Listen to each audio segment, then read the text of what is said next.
Do Good Work Podcast, hosted by Terrell Strayhorn and Jaquin Johnson.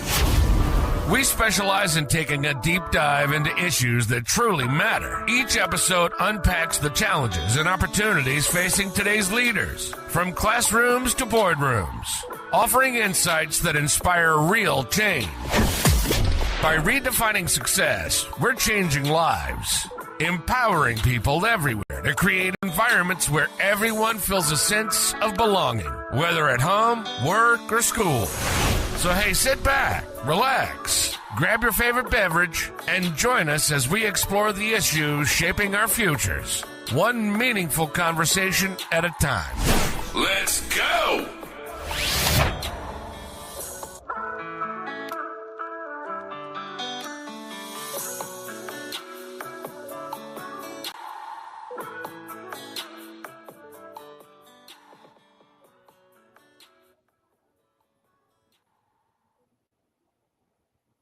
Happy Saturday. Oh, no, Sunday to each and every one of you. Welcome to Do Good Work Podcast. It's your co-host, Terrell Strayhorn, joined in the studio by my friend and co-host, Jaquin J Squared. And we've got an exciting episode ready for you on this Sunday, October 12th. But you know how we're going to do it. Ask you all to let folks know that we're on. The episode is live. Like and share across your platforms, and I will certainly do the same. We will certainly do the same, but we want to hope you're having a good weekend and your day is unfolding the way that you intend. So help us make sure everyone knows where to find us, and I'm going to share the link in the chat, but also you can share it on your favorite platform. I'm going to kick it over to Jaquin. Happy Sunday. Happy Sunday to you as well, and to everyone who's joining us on tonight's podcast.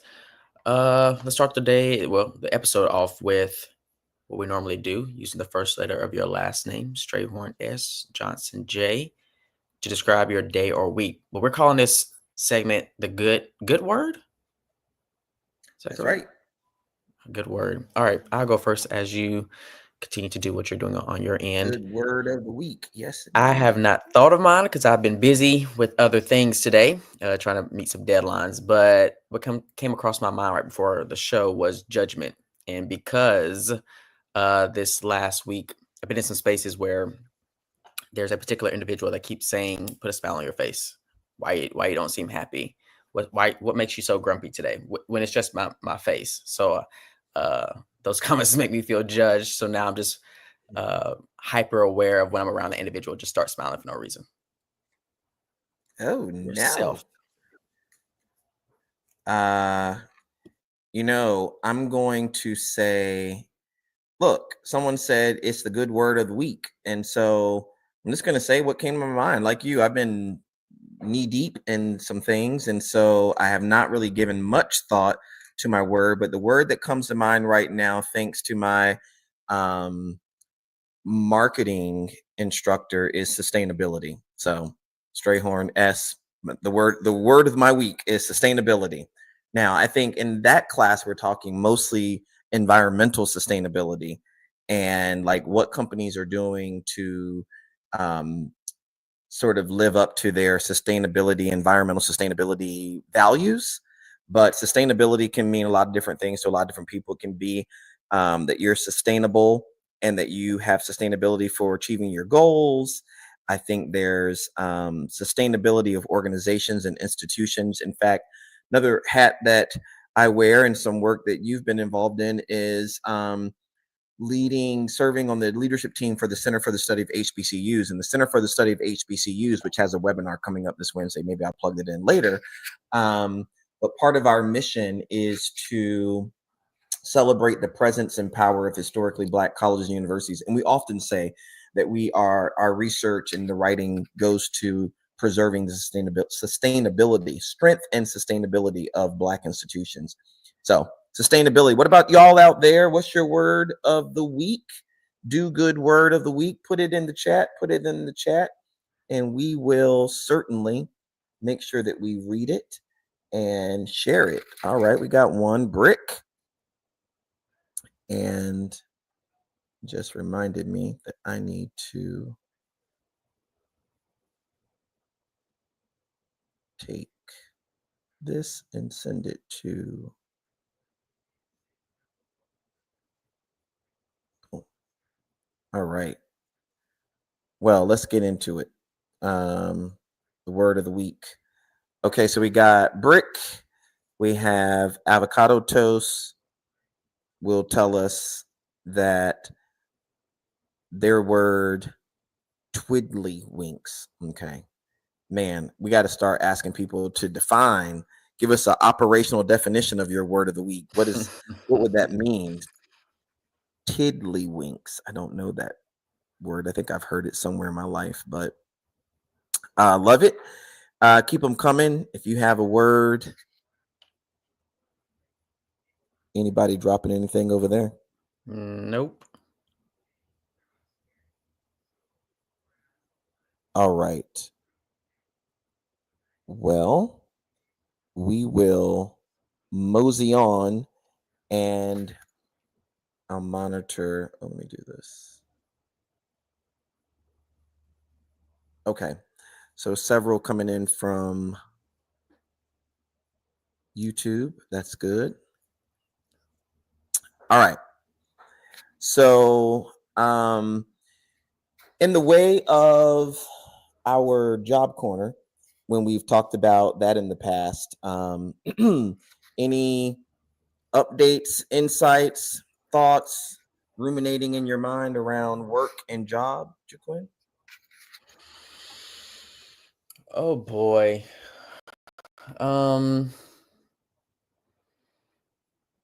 No, actually, we had several interviews this last week. I think we interviewed maybe 4 people. Everyone came well prepared, spoke well. I guess one would be, when folks ask about, your last job, to give them an example, do your best to stay positive. Sharing a moment where you were distressed is okay, but talking bad about your previous employer is not a good look. So if it's something that you are still harboring over, haven't gotten over yet, maybe you leave that example for your friends and family, not the interviewer. That would be my So suggestion. let me push you, because we said we're going to have a conversation for the time we have today. So what would you do? So don't badger your previous employer, but how might they approach that subject of, hey, I want to tell you about my last place of employment, but it wasn't Skittles and Rainbows. hmm Yeah, I mean, I think that you can address it if that's what you feel you need to do, but I don't think you have to go into great detail about everything that happened. Let's stay on the high level of things. A brief overview. I think a lot of folks can put some pieces and puzzles together on their own. Mhm. Um, and also, the reason why I kind of say this too is because listen, people are going to call around maybe your previous employer, especially if they know someone, especially in higher education. We know people. I mean, higher education, there's 4,300 institutions. At the end of the day, it's a very small population, very small pool. And people have connections. And if you don't have one, you know someone who has one, right? So bad mouthing your previous employer, one, is just not a good practice, because you don't want them to bad mouth you and jeopardize, you getting a role at a new place. So I would say, if it's an example that you want to use, stay high level at the top, and let's not get deep down into the woods of every little thing that made you upset. Yeah. When I think about that, I'm thinking one way to stay above water is to really focus on lessons learned. So what did you learn from that situation? In some ways, I would say the good, bad, and the ugly, because I think sometimes people feel like, well, are you telling me to be inauthentic? Are you telling me not to share my truth? Are you telling me to conceal? No, I think that you can acknowledge that something transpired, but, you know, without getting into the thick of it. Because, by the way, I mean, I don't know that's going to help that employer much, just to know that some drama kicked off at your last place.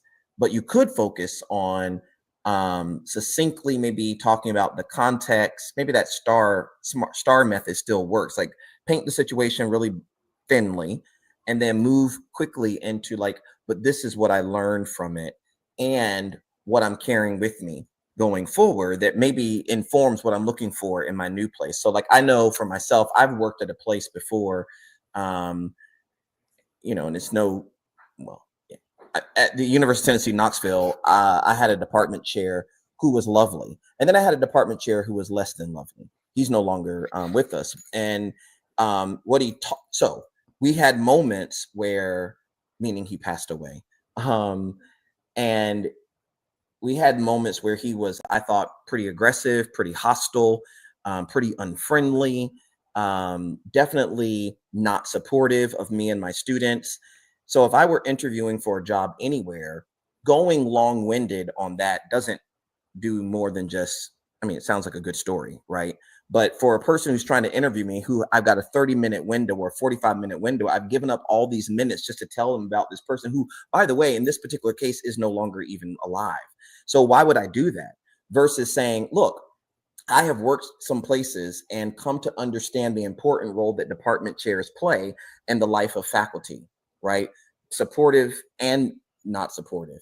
And what I've taken from that is that it is a two-way street. Sometimes you have to manage up while being managed. Sometimes you have to explain your motives and the essence of your work to build trusting relationships. Going forward, I'm really looking to work in a department at a school where I can enjoy the support of my department chair and someone who really understands the work and how I do my work, period.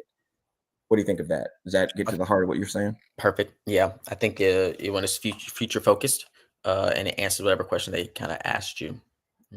And it shows growth too, right? You just didn't have those experiences and did nothing with them. You lived, you learned, you improved, and now you're ready for the next step, which is, I think, what many people want to see and hear. Absolutely. All right. What do you all think about it out there? Let us know. Put something in the chat if you've had a situation like that, or if you found that useful and you think you might try it in your next interview. You definitely want to do it. Avocado Toast says that their homegirl always says she has a NDA, a non-disclosure agreement, so that, when you leave a place, by the way, since Avocado Toast, you put it out there, if you do have an NDA, then you really can't go into details about this drama. Even in interviews, you want to stay in the future focused, above water, reframing it, as JQ Staples says, so that you can really focus on lessons learned, future. And most importantly, remember, an interview, if nothing, is a conversation. It's a pointed, purposeful conversation. And the goal of an interview with an employer is for, I hope, for you to get a job. So you want to tell them as much about you, not about other people, right? So spending time telling about the supervisor that you had who didn't celebrate you and they're, very messy and they believe in cliques. I mean, it's just 5 minutes you've given of the time that you could be telling about yourself. So they would know your skills, your talents, your accomplishments, your ability to be, your conscientiousness, your responsibility, all those things, what you want to really drill in on. So if you can reframe the story to really center on that, I think you're better off in the long run. 100%. All right. Y'all keep it going in the chat. And what we'll do is get into this. So tonight's episode, we're going to talk about. Hold on, player. What's slow your roll. You got to give one too. Just because you engage in conversation. Yeah. I mean, I sort of don't piggyback. No. We don't do yours and added more verbiage. So I would say this. In terms of looking for new opportunities. So another one of he's my fraternity brother, but he's also a pretty good friend. He's one of the more recent groups that just got laid off from the government. So he is, this is a good one. He's looking for work. And I told him that, he should go to our LinkedIn page because we often reshare job postings. But when talking with him, like he needs money now, he needs employment now. And I was asking him, so are you looking at any remote jobs? And are you looking at any of these sort of temporary contract based jobs? And he was like, no, where would I look for those? And so I sent him a couple of links. Okay, avocado toast, we got you. And so I realized in that moment, I was like, oh, wait, people may not know where to look for all of the different types of jobs that are out there. They're not all on Monster. They're not all, I don't even know. Does Monster still exist? I guess it does. But if you have a favorite job page and you're out there, drop it in the chat, or if you have several of them, drop in the chat. We would love to know where people look for jobs. If you're in higher ed, higheredjobs.com is one of the major sites. Of course, the Chronicle has a page. What was formerly Diverse Issues, now called the EDU Ledger, has a page. But there's Idea List. I'll type it when Jaquin is talking. But Idea List, I think it's .org, is a great place to look for contract, remote, temporary, interim, and even some, if you're looking for it, volunteer kinds of opportunities. Now, when I say volunteer opportunities, I don't mean volunteer jobs, although they have some. It's really like if you want to serve on nonprofit boards and other kinds of groups, there are always people looking for those kind of volunteers, and they typically post on Idea List. Anyway, so my thing is, if you're in between blessings and you're looking for your next, certainly look for full-time employment, reach out. We'll definitely put the link. We'll share our LinkedIn page so you can go there. But never underestimate the importance and the power of temporary, part-time, interim, contract, and remote kinds of jobs that will get you through. Yeah, I agree. I think those are really good examples. I think there's something that many people don't really think about because we always are looking for like full-time positions, especially in our line of work. But there are many temporary jobs out there, especially, listen, higher education focused. If you're looking for a part-time temporary position, look into admissions, enrollment, and recruitment, because there's a lot of institutions out there that are getting an influx of applications, and they need reviewers to review those transcripts and documents that are sent in, just to push them through. The next person needs to see them. So you may be the first set of eyes that gets to review. Make sure the name is there, last 4 digits of social security. It's just like the simple things before it goes off to the reviewer. So that's one thing that I would suggest that you all look into. Many people are looking for temps for that. Absolutely. So check that out. And again, if you have a site that you really like a lot, drop it in the chat for us and we'll put it on the screen for everybody who's out there. If you are, we've said this a couple weeks in a row, but if you are one of our colleagues, friends, do good workers out there who's been impacted by the layoffs, the furloughs of the federal government, state government, all of the anti-currents in the world that are, sort of ripping people from jobs at colleges, schools, and districts, love and light to you. Hang in there. Do not get discouraged. It does get better. And please check out these tools, the episodes. And what we've done over the past couple of months, if you want to go back and catch those episodes, is we always had this little job corner where we offer advice. And we've had some guests on the show who have also offered tips, tools, books that will help you as you get back into the workforce. All right.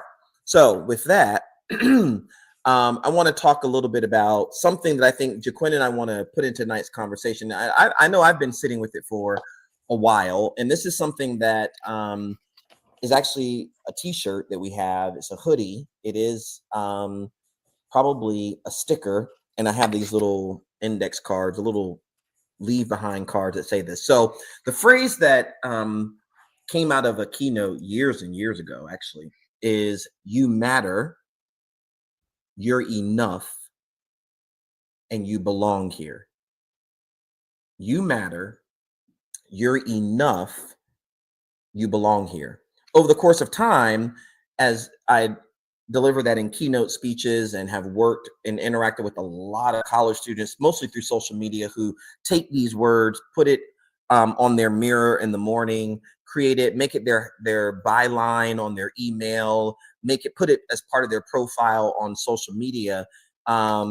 Many of them have said to me that they've found strength and support in just proclaiming those words. And so over the course of time, it's kind of grown that, so it might be like, you matter, and what you do matters. You're enough and never too much. You belong here just the way you are. But in a conversation, excuse me, this week, had a conversation that was asking about these words, in particular, this "you're enough." What does that mean? And there were follow-up questions like, how do you know when you're enough? What if you don't feel like you're enough? I don't know if anybody's ever felt inadequate or not enough. And so Quinn and I said we would take a little bit of time and talk a little bit about this, because it's related to belonging, it's related to mattering, it's related to success, it's related to flourishing and thriving, it's related to doing good work. But so this episode really looks at, and it's really about enoughness, this radical idea that stumbled into my mind during a keynote when Jaquin and I started partnering in this work. He picked it up and believes in it too, and we often present it. But tonight we're going to unpack it a bit. This radical idea that you are enough, that who you are and what you do and what you bring to the table, how you wake up, how you sit down, how you talk, how you think, how you process information, no matter your neurodiversity, it's enough, it's adequate, that you're not lacking, contrary to what a second grade teacher might have told you, that you're not incomplete, no matter what a past significant other might have said, that you're not broken, no matter how hurtful or hurting life has been, that you are enough. And in a world that keeps telling us to do more and to be more and to post more, and to, the moment you post a picture, now you need a caption. The moment you put a caption, now you need a video. The moment you put your video, now you got to have music. The moment you have video and music, now they want captions on that, and they want, sound effects. And it's like, you can never, ever satisfy. But in this constant quest to try to satisfy, we have a message for you. And that is, and we know it's radical, it's pushing back against everything that the world is saying right now. You're enough. So maybe the most revolutionary act that we can ever do as humans is not to go change ourselves or talk to our doctor about some transformation of our face or our jaw or our nose or our hairline. But the most radical revolutionary act is actually to pause, to breathe, and to say and believe, I'm enough. What do you think, friend? When I got into this work in 2021, I heard that phrase often: you matter, you're enough, you belong here. And I have to say, at first I was that person who was like, man, it sounds catchy. Anything we wrote, I just try to throw it in there for the catchiness, the punchiness. But as we started to travel together, I realized how powerful those words were.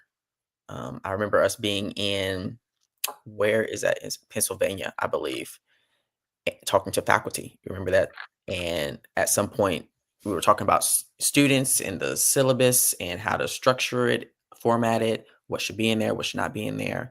And at one point, we paused and stopped and said that, we often talk about students who we want to let we'll be remiss if we didn't say that you matter, you're enough, and you belong here. And there was an individual that literally stopped the entire presentation, was like, thank you so much for saying that. We don't hear it often. Fast forward, through these experiences, I realized how powerful these words are. Now, what do they mean, right? So today, since we're focusing on being enough, like you mentioned and alluded to, is that there are many signals and words that come our direction that, that highlight or tell us that we're not enough, that we're not doing enough, that we aren't enough, that what we're doing, will never meet others' expectations or standards, right? But I think what we want to really call attention to is, or what I want to say is that you have to believe that what you're doing is enough. It doesn't matter what other people think about you. Yes, people can give you feedback on some things to change and to improve on, but at the end of the day, it's based on your belief. Do you believe that you are enough? Do you believe that what you're contributing and what you're adding to is enough and makes a significant contribution? Yeah. I think most oftentimes we sell ourselves short by trying to please others and making sure we meet everyone else's expectations, rather than sitting down, writing out what we want for ourselves in our lives, and then making sure we do what we need to do to meet those goals we set for ourselves. That feeds us that what we're doing is enough because we met that goal. Yeah. Or goals.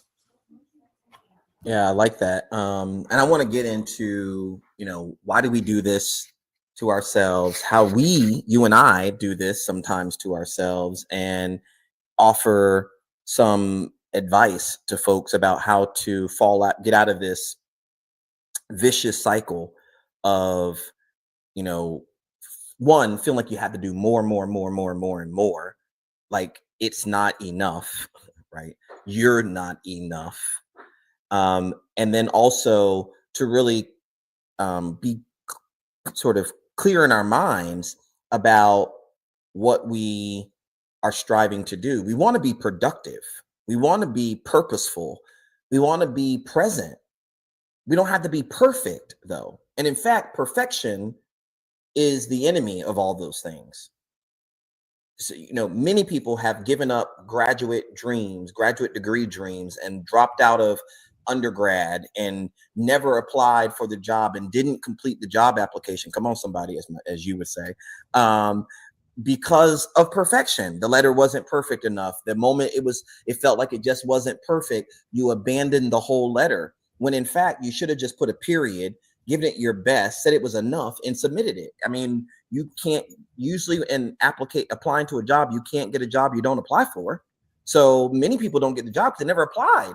Doesn't mean they didn't think about it, but perfection got in the way of it. And I think we live in a world where productivity is the new sort of currency. Everybody's trying to, productivity, performance, and a whole bunch of just movement, right? So if you do a lot, if you post a lot, if you post 5 things in a day, everybody's like, oh my gosh, look at them. They're so great. I'm not doing enough. But what I've learned or seen is that half the people who say that didn't even read the post and realize that those are the same 5 posts they had out 6 months ago. They just let time pass and they repurposed it. But before you know it, you will start chasing after people who you should not be following. And that word follow there, I do mean, right? Or you'll start running after and competing with people who are not your competition. I know I have done that, where I've seen someone post something about a new book and I'm like, oh my gosh, I got to hurry and finish my book. And then I come to find out that the book that they wrote was an edited book. There's no shade to that. It's just that there's a different kind of work involved in an edited book where you bring chapters together from other people than a book that you're writing cover to cover on your own. Or I'll find that, there's 6 authors on that book. They're the lead author, but the story will come out later that really is the 6th author who really did all the grunt work. The front author just had the name weight. And so here I am chasing after, exhausting myself with all my other priorities, trying to finish something when in fact, I had my own timeline for that book. Why did my timeline have to get changed just because they posted before I did? But that's human nature, right? To want to be a part, to want to matter, to want to be included, to want to keep up. Nobody wants to fall behind or be left behind, especially not in this society. And so I was listening to the news earlier, and there was this episode about how many U.S. or Americans report feeling lonely report feeling burned out, report feeling like they're running on empty right now in 2025. And they were comparing it to some data that, like, I don't know, 20 years ago, the percentage was in the 20s. 20 some percent of Americans said they felt like they were exhausted, they were on fumes, and they were running on empty. But right now, the most recent poll says it's like 45%, twice as many. And as I think about it, I think that makes sense, right? Because we're always going, we're always moving, we're always trying to, I mean, most people's to-do list has to have a to-do list. Activity has become our preoccupation, not achievement. When I was taking this, for one of my classes, I had to take an Enneagram. I think that's how you say that. And it said one of my profiles for that personality test is I'm an achiever. And I do think I'm an achiever. I'm very goal driven. I strive. I mean, I sort of structure my day, my week, my life after some calendar with goals and short-term and long-term. And I prioritize things according to what's due and what's most important. And, I manage a lot. I try to be responsible. I try to be conscientious. But that report went on to say there are some challenges associated with being an achiever. And that is, you can be so goal-driven that sometimes you may give little attention to people's feelings. And so I might rush to get something accomplished, and we get to the destination, but I find I have to be consciously mindful about whether or not people are enjoying the journey. And a lot of that, to your point that we were saying to the audience earlier, I learned that in the past where, I'm like, come on, let's do this. We got these goals. We got this, and you got this, and I'm gonna delegate this, and I'll support you the whole way. But something might have kicked off between people on my team, and they don't get along well. And I'm still pushing us to get to the destination, and we get there. But when we get there, I'm like, yes, let's party. Nobody wants to party because they don't like each other. And I'm trying to figure out what happened. And that's because you can be so goal driven and achiever driven that you miss the feelings. And it's not just your feelings, it's how people feel about each other and about the place. So I think sometimes we confuse activity with achievement and having a whole lot of motion and movement, but little meaning. And what this conversation around being enough reminds me is it's okay to stop moving and just be doing something meaningful, right? Like, we don't have to get 30 things done in a day. You could get 3 things done if they were purposeful and meaningful to you. Here, and I'll shut up. I remember saying this a billion times. I don't know if it's on this show.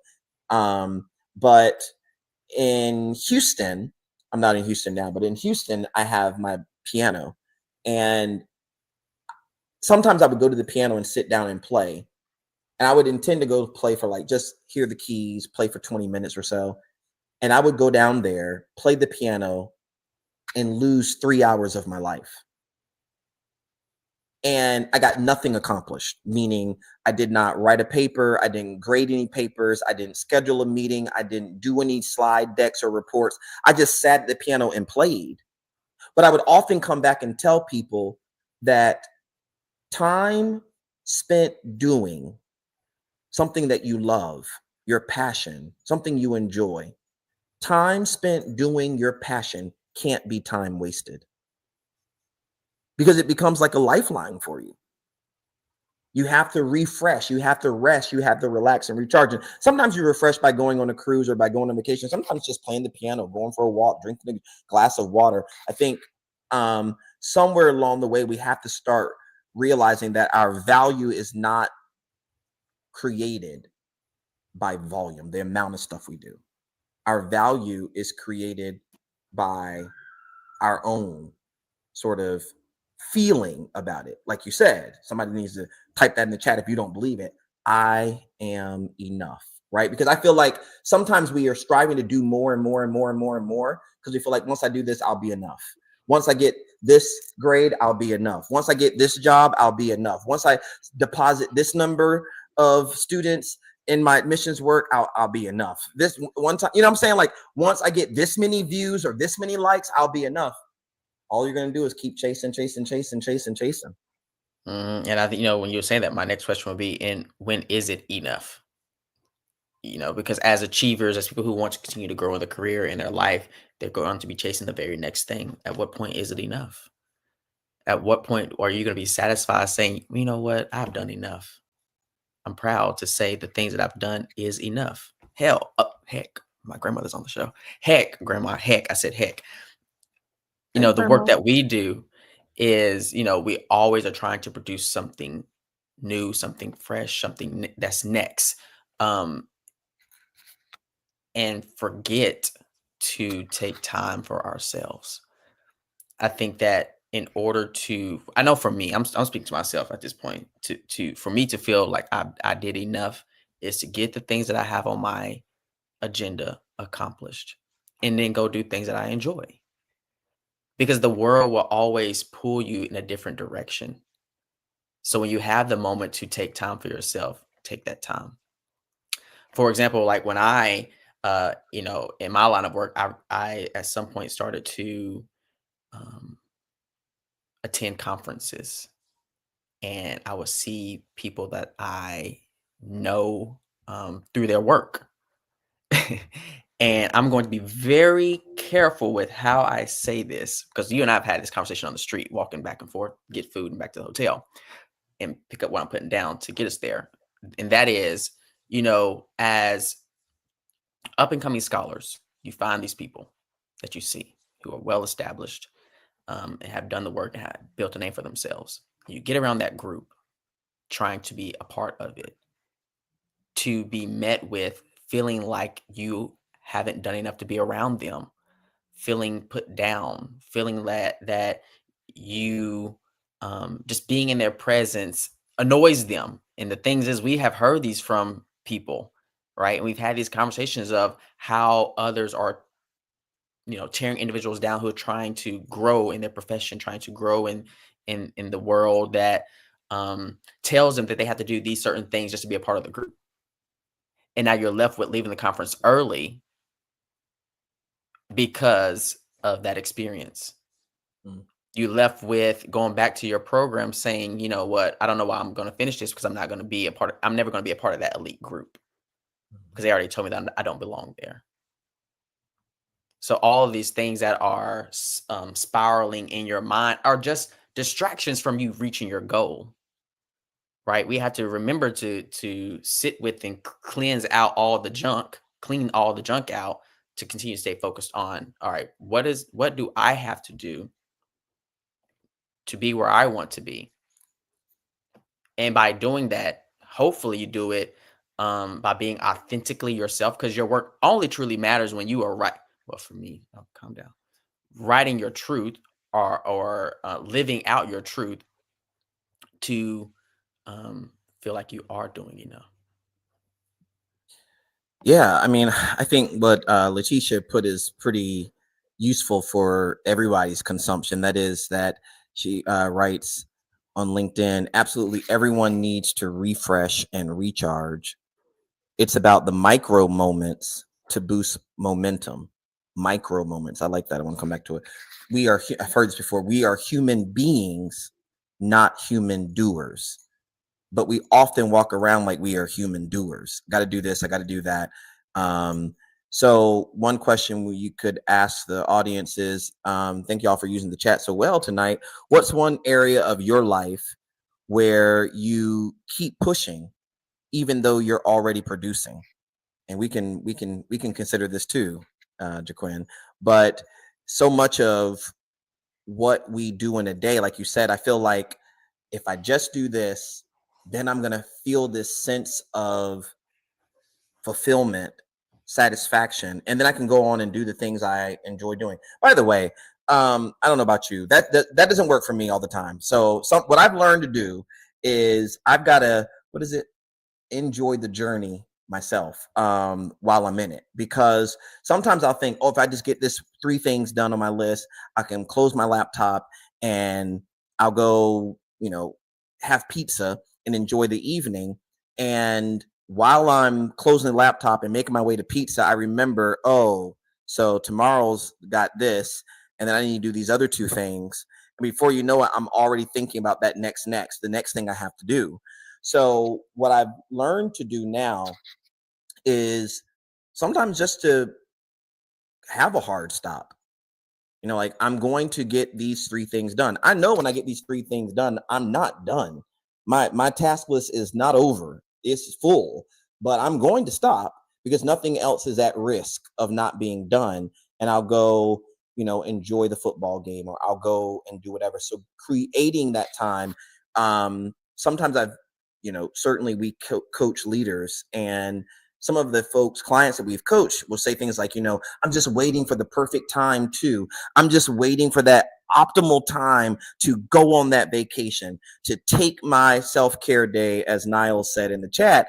And to whoever needs to hear it, sometimes, look, if you want to plan for it, but sometimes you just got to go for it, because there is no perfect time for rest. There is no perfect time to refresh or recharge. What's perfect for you won't be perfect for your supervisor. What's perfect for your supervisor won't be perfect for the team. And what's perfect for the team won't be perfect for the client. And then what's perfect for the client won't be a good, perfect day in terms of weather. There's so many different factors and variables you have to consider. Sometimes you just gotta, I said this the last episode, in Christian scripture, there's a story about David who's being chased by all of his enemies. And I like that story a lot because there's a point at which David just says, you know what, I'm going to lay myself down and sleep. And when he wakes up, he realizes all those things he was worried about are over. All of his enemies, they didn't kill him. The Lord had kept him another day. And sometimes, you might feel that way at work, like, oh my gosh, I got this deadline, I got that deadline, I got this to do. I have this little pop off between these colleagues. And sometimes you just got to do what you're going to do, clock out at 5, go home, hop in the bed, and rest, recharge. So what are some areas of your life where you keep pushing even though you're already producing? Any insights for you, Jaquin? Keep pushing. If you asked me that 6 months ago, I would have had a really good answer. Now I think I'm doing a little bit better with it. But pushing in terms of writing, blogs, articles, book chapters. At one point, I wanted to publish as much as I could and get it done. I know we built out an agenda, a writing agenda on all the things over a 6-month period, what we want to get done. How are we going to use the model to help us write what topics we're going to write about. So I pushing to produce as much as possible over and over again. And eventually, after sitting down and counting them up, and this is not trying to stunt on nobody. Trust me, I'm trying to be just as humble, but counting them up, I was producing, right? It was a lot out there already. But again, I never really stopped to see what was out there. I just knew, move on to the next one. All right, that was published and done. Move on to the next one. All right, edit this one, move on to the next one. Okay, what can we write about now? When you're producing, or when we were producing, but never let the foot off the gas. Yeah. We got the one, the only Dr. Arletha McSwain in the house. McSwain, we'll put your comment on the chat in a moment. Thank you for being here. JQ says, time spent doing your passion can't be time wasted. He caught that I said earlier and said, that's good. Thank you. We appreciate it. And Arletha says, balancing fun with productivity and prioritizing our mental and physical health can't be optional. Yep, you got to have fun while being productive. I think about, I won't say too much, but when we have our major writing, we're overdue for one, but major writing productivity sessions, one of the things we do there, I'll say like two things and then see if you're going to add anything to it. Not too much, but just enough, right? The one thing people probably would never, ever, ever imagine about when we have our writing sessions is we love big, oversized sheets of paper. I don't know if y'all know about that, like those notepads that like, what is it called? Chalk paper, but those big sheets of paper that people use at workshops and marketing kind of trainings. If y'all know what that's called, put it in the chat. I don't know what it's called. Just paper that's like, if the average sheet of paper is like 8.5 by 11, this paper is like 30.5 by 100. And we love writing on that. So many of our writing projects actually, contrary to what people might think, they don't start on screen. We both like to write out, like, start with our opening sentence, draw an arrow to see where that thought is going. So we do a lot of Venn diagrams, and the diagramming out of our ideas is where that collaboration happens. And it's interesting. I think that's one part, and it's so fun because you get to get the big paper out, and you get to get the pen and pick the pen, or he might pick the pen, or I get to pick the pen, or maybe we'll use a marker, and then we start with our big idea and we start drawing it out. So it's creative, it is intellectual, it is communal, and so that's one part of it. I think the second part that I think is quite fun as a way of balancing productivity with fun, as Dr. McSwain said. Thank you, Letitia. Flip charts, that's what it's called. Yeah. Is the lighting in the music. So where they say they not like us, we not like them. We don't write in bright light. Like, you see my light keeps going out for some reason. I'm not even sure. But yeah, we don't do that. We set like some lighting to match what we're writing. And then the most important thing, so we pick the paper, we got to pick the pen. This is an important decision. What pen will we use? But also, Dr. Hakeem J. Lucas, the 13th president of Virginia Union University, would say it this way, if I'm not taking his words completely out of context. He often talks about how one of the most important decisions that a president will make during their tenure is choosing who they will let speak into the life of their students. So picking the commencement speaker, picking your convocation speaker. And tell me if I'm going overboard, Jaquin, but like, one of the most important decisions we will make in a major writing session is the decision of who we will let speak to us in that moment through our ears, AKA picking the playlist. Because you can't have just everybody singing at you when you're really trying to be productive. You got to figure out, so we're trying to have a lot of work done. Is this going to be Amy Winehouse kind of moment? Is this going to end up being a moment where we're looking for someone more like, what's the woman's name? Gospel singer, Leandria Johnson? Is this going to be something where we can't have words? You know what I'm saying? Like, it's a big decision. Who sings that song? I haven't listened to it in a long time. Better. Jessica Reedy. Boy. No, but seriously, I mean, you didn't say too much. Okay, I hear what you're saying. Yes, okay, and I won't go there either. But that's so true. The from the paper to the pen to the marker, highlighter, we often do that as well. But I must say, if you want some good writing, some real good writing from Johnson and Strayhorn, the music has to be bumping, and it's probably on Boom Sonic. It's probably on Boom Sonic, right? So it is super loud, like you said, Jessica Reedy. Depending on where we are in the chapter too, because sometimes we could be in the introduction, just setting up the picture of what we want to talk about, and it could be, just lo-fi music, to moving to the method section, and we're moving to some instrumental upbeat music to now let me tell you something right now. Once we get to those, either it's a blog recommendations or an article, a book chapter where we're talking about the findings and what to do next, I'm telling you right now, Amy Winehouse is on. Amy. Because I don't know what it is, but the vibe, you missed it. The vibe from the music, the lighting, and if you throw on a candle for the scent, it's a wrap. There it is. That's it. I'm gonna tell you right now, all those combined together, the paper is enough. The paper is done. So that next chapter we need to do, we need to remember all these ingredients right here. Literally. Yeah. And Letitia, you're right. We do have to get back to this. So you're right. I mean, you got all the words tonight, Letitia. We had to get you on the show.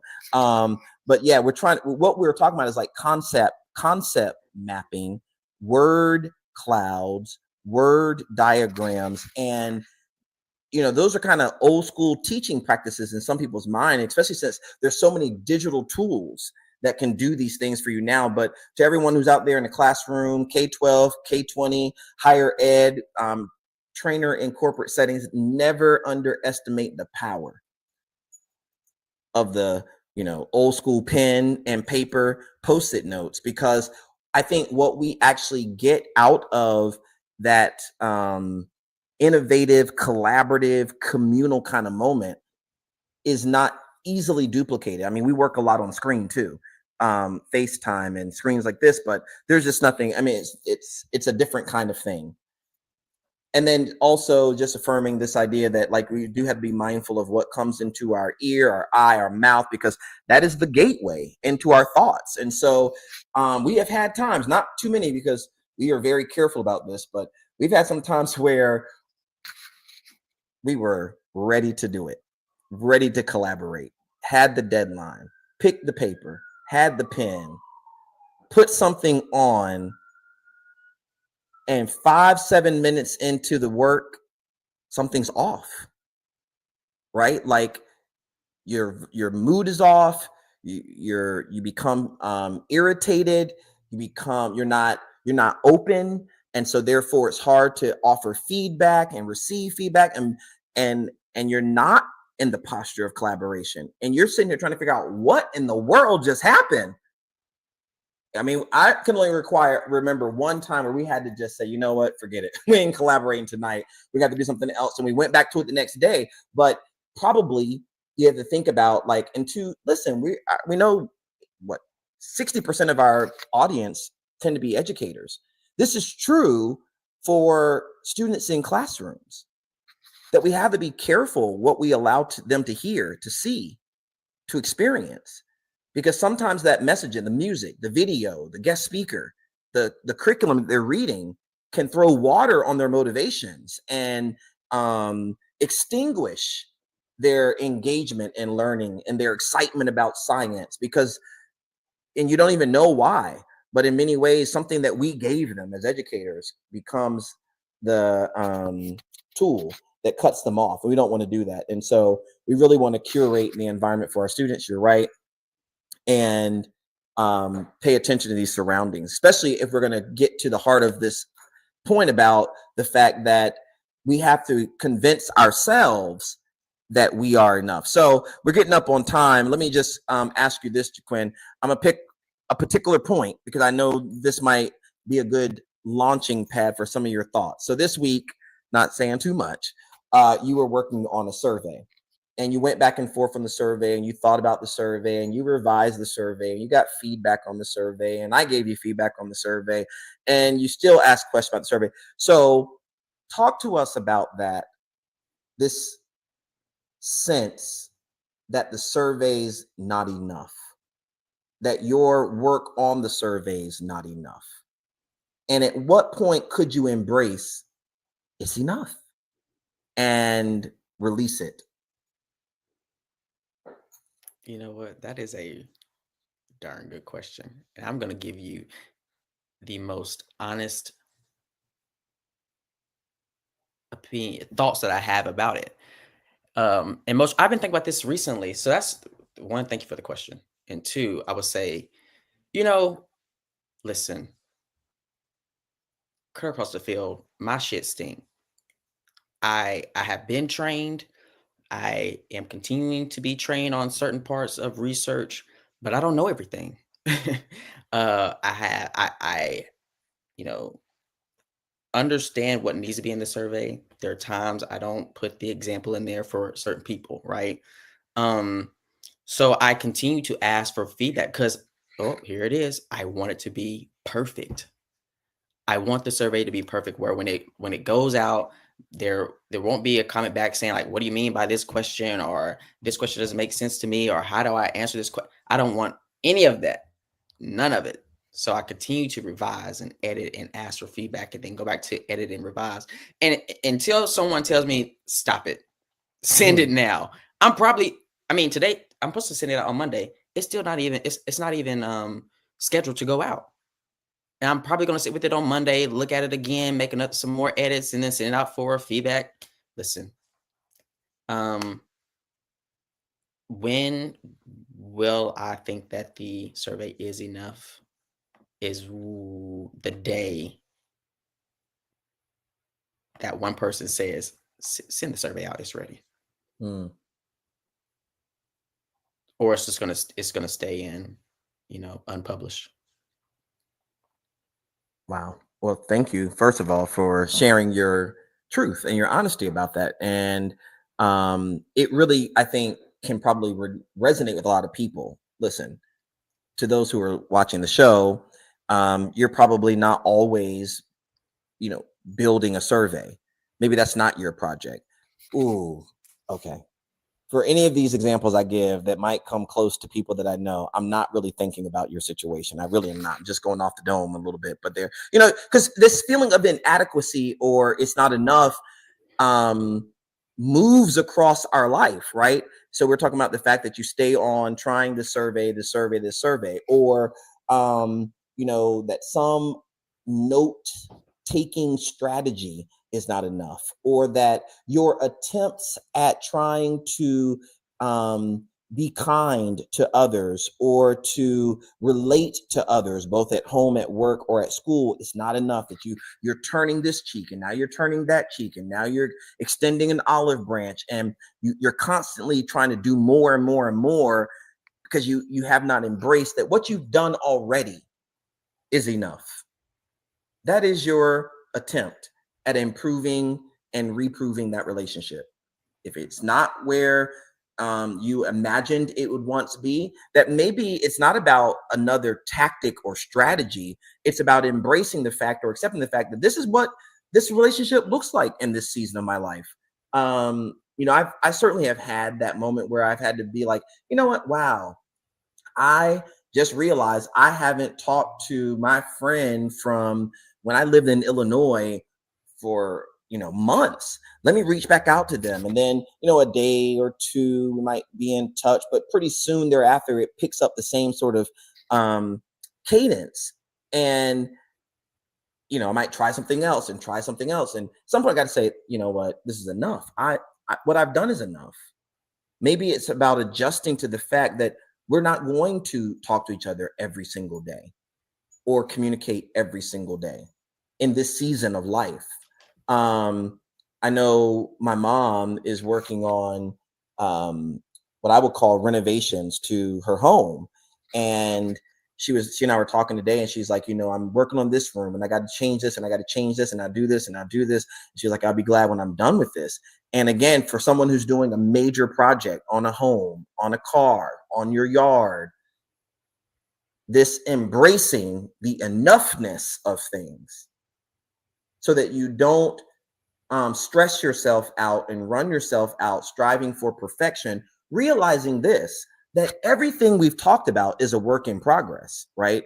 That the moment you get the car fixed, you're probably going to see something else you want to improve on it in 6 months, or change up, or switch out the tires, or put some sort of ring light up there. I don't know, whatever it might be. So giving yourself license to say it's enough, it's done, release it so that you can move on. All of this feeling of inadequacy, some people have talked about as imposter syndrome. And that's a term that a lot of people use. And I know lots of people who experience what folks started calling imposter syndrome back in the 70s in psychology. And it's really this idea that I'm ashamed and I'm afraid that I don't have what it takes, that I won't live up to the expectation. So therefore I won't apply. So therefore I won't raise my hand. So therefore I won't throw out my idea. So therefore I won't put forth my idea. I won't, share my work with others or send my manuscript to a publisher, because I'm harboring this feeling that I am inadequate, not ready, never will be ready. Now, there used to be this idea in psychology that if you experience success, imposter syndrome would go away. And lots of different researchers like Pauline Clance and Susan Imes and many others came and did work trying to see whether or not that's true. And what they found is this, that even when people are successful, imposter syndrome persists. Why? Because sometimes it makes it worse, because success, you start imagining. I remember, and I'd love to hear your story, but like, so I'll go with my most recent one. I got a second master's a couple years ago in psychology. And I remember going through my program and doing my thesis. And I remember that Thanksgiving, I had to do my thesis. My family was at my mom's house for Thanksgiving. I had to get a hotel room so I could get away. And I buried myself in the hotel room to work on my thesis until it was done. And I thought, man, the moment I put a period on this thesis, I submit it and it's all done, I'm going to feel such a burden lifted off of me. I'm going to feel such a sigh of relief that it's just going to make Thanksgiving the bomb. Like, I'm just going to have a great time. And you know what I did? I worked. I mean, I remember like not sleeping one night, making it a whole 24 hours. I finished, I submitted my thesis.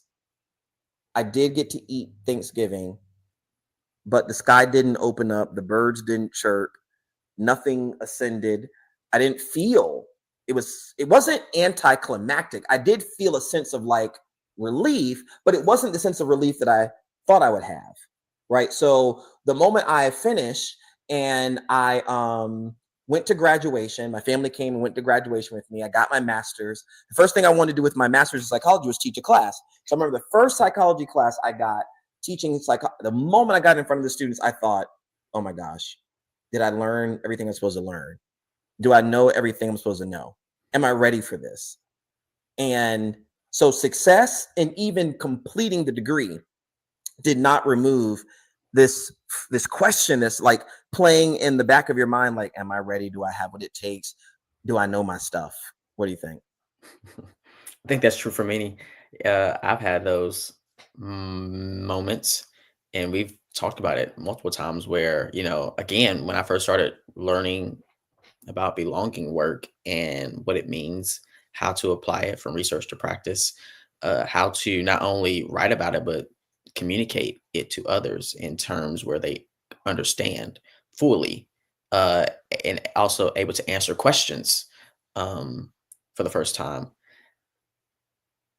There were many moments where I would just sit there like, I don't know enough. I don't know what I'm talking about. I don't know what I'm saying is correct. I read the material. I read the book. I've written about it, but now when someone asks you a question, did I answer it entirely, fully? Did they get what they needed? So these, imposter feelings creep in to where it does, like, it messes with your mood, and causes me to overthink, if what I said was accurate, was it correct? Or, did it meet did I answer the question? All these questions come into mind to where I go from, having a decent mood, a good mood, to, in this dark cloud, and become very silent. So, and I think, one strategy to get me up out of there is, listen, it's already happened. Let it go. You can't do anything to change it. You can't go back in time. You can, continue to hone your craft and continue to go back. See, you didn't feel good about this. All right, go read about it again. Practice it in the hotel room. Ask questions. If you didn't feel good about that performance, go take time to blog or write about it, right? To build up that cadence and expertise. So yeah, imposter syndrome is real. It's real. And so because it is a syndrome, we have to treat it. And you're exactly right. You've got to treat it. Now, listen, we're not diminishing the importance of some of the therapies that are out there. If you do end up, as Jaquin was saying, and you feel a dark presence, you feel a heaviness when thinking about these feelings of inadequacy, that's exactly what psychologists, psychiatrists, and counselors are for. And you don't have to get up, go put on shoes and go. They have them right in your app. You can go to your app store and access certified licensed therapists, counselors, through a range of telecounseling and teletherapies. You can go to counselors in person. Many people, we talked about a couple episodes ago, engage in religious and spiritual activities like prayer and yoga and worship and meditation, mindfulness activities. There are all sorts of things that can help you regulate your mind. In fact, I wanted to show y'all one, and then we're going to get out of here with our last little episode. See if this thing will let me be great. So I was somewhere, and I walked a crowd through this exercise. So everyone on wherever you are in the show, like put your hands up in front of you like this.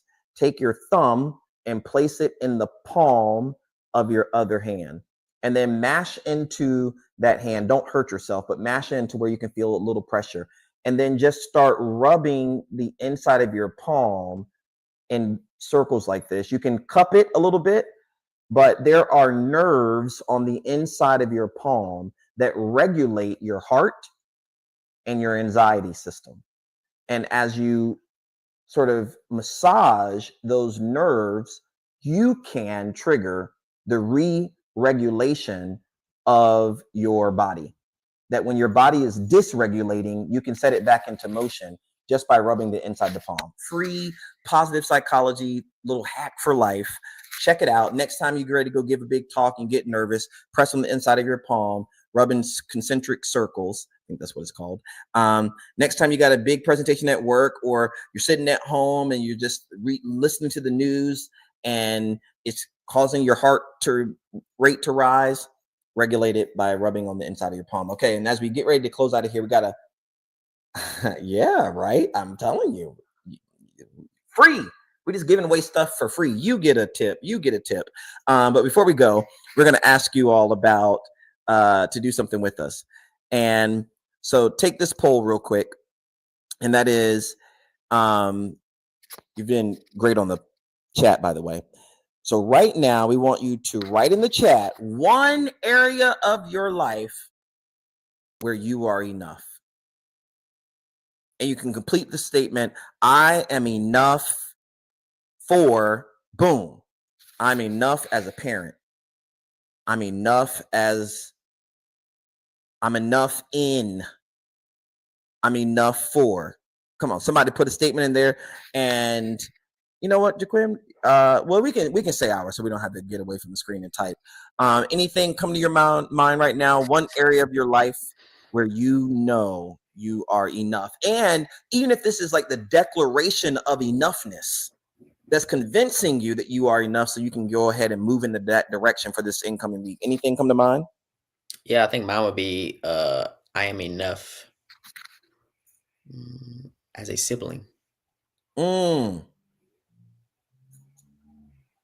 more. Clock it. No, listen, as we get older, we're starting to live our own lives. My sister is now out of our hometown. My brother moved back. He has a kid and he coaches. My youngest brother is an entrepreneur in music. I'm deep into higher ed and writing and teaching and so forth. So we don't have as much time as we used to. The phone calls are fewer. The text messages are limited. The face-to-face conversations are slim to none. And sitting at the table having dinner and sharing a laugh is only around holidays. So at times you think that, oh man, I haven't called my sister in 2 weeks. I'm such a bad sibling. That's not true, because when I do call her, she's just as elated as the time if I called her every day. So as a sibling, I know I'm enough. Yeah, I love it. And Dr. Shauna says, I'm enough as a leadership coach. Absolutely. And enough as a dance instructor. That's what we're talking about. Do two of them. Dr. McSwain says, I'm enough and always having fun. And that is so true. That, let me tell you, not too much. Enough and having fun with the capital F. Definitely, I'm enough in my scholarship. I love it, y'all. Keep it coming. I am enough for what God is doing in my life and what he has in store. Amen, Master Wilson. I am enough as a learner. And I'm going to say I'll close in the same sentiment that I sort of began. And that is, I'm going to say that I'm enough as a student. This is a very interesting season of life to be going through work and studies and all of that. And I have not been able to approach school the way I did when I was in high school, and certainly not the way I did as in undergrad. Each round is a different posture toward the studies, but that's enough. It's okay. It's okay if going to school is important, but it is not more important than the other adulting things I have to do. It's got to figure out how to make it all work. So sometimes for those who are facing all sorts of priorities and responsibilities in your life, we hope that if nothing else, you found this episode an engaging conversation, an important conversation to realize that you are enough. You're enough as a parent. You're enough in your role at work. You are enough in your relationship. You are enough just the way you are. As the late, great Bell Hooks once wrote, living simply makes loving simple. Life should be simple. That sometimes what you've got to do is just have the faith to declare it. I'm enough. Have the faith to see it, the job you want, the car you want, the next opportunity you want. And it was Dr. King who said that faith is taking the first step, even when you don't see the whole staircase. So this week, we hope that you will go out there and that you will do something. And don't be afraid to do something. Do something small or do something big. Do something for yourself or do something for others. No matter what it is that you do, make sure that what you do, that it's good, that it's great. And you know what we call it? We call it doing good work. Thank you for tuning in to Do Good Work Podcast. We hope you found today's conversation informative, uplifting, and insightful. Don't forget to like and share this episode with your networks. Follow us on social media at Do Good Work on X, formerly Twitter, for real-time updates, behind-the-scenes content, and so much more. Until next time, friends, don't be afraid to do something, but do something good. Do good work.